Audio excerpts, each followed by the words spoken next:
30 Days of Clay, day 8. And today we're talking about a rather serious matter, which is silicosis. So, led on by Nam guesting yesterday on our little educational videos, talking about things to clean your tools at the studio, right? Which is great when you're in a shared space. What if you're at a home party? You're not going to worry about that so much. But today we're talking about silicosis. So, what is silicosis and why should you worry about it if you're working with clay?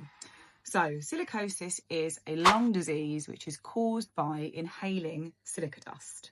Now, the issues for us come up when there is silica in clay, in glazes, in lots of glazed materials, and we want to reduce that dust as much as possible in the studio. We really need to stay on top of keeping clean. And there are a few key things you need to try to not do to avoid creating that dust. So, number one, don't sweep.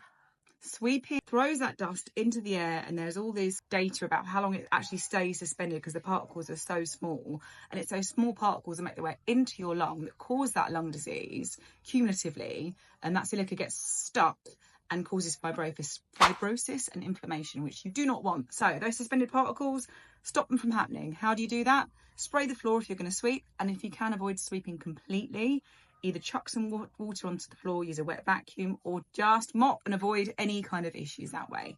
With your work, bone dry work, don't go carving into your bone dry work. Please don't ever sand your bone dry work. If you need to get it smooth, rehydrate it, do it while it's still soft. Obviously, when things have been through the bisque firing or through the glaze firing and you want to sand them at that point, wet sand. Run out under the water. Anyone in my studio who's dry sanding will be very quickly ejected out the back door.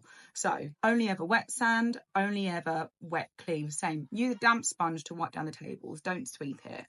Use a damp sponge to wipe down anything. Keep your tools nice and clean. When you're rooting through piles of tools that have little bits of dry clay on them, that's going to create dust too. We don't want that to happen. But the final thing is when you're mixing any or you're working with anything that's going to create dust that's unavoidable, get a really good dust mask.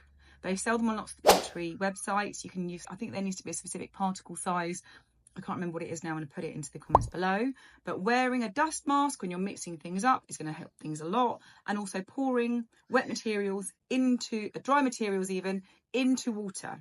So your plaster, your mixes, pour them into water so you're not tipping them in and then pouring water on top because that's going to create a cloud of dust. So being sensible means that you're going to be able to live a long and healthy life making pots without any issues.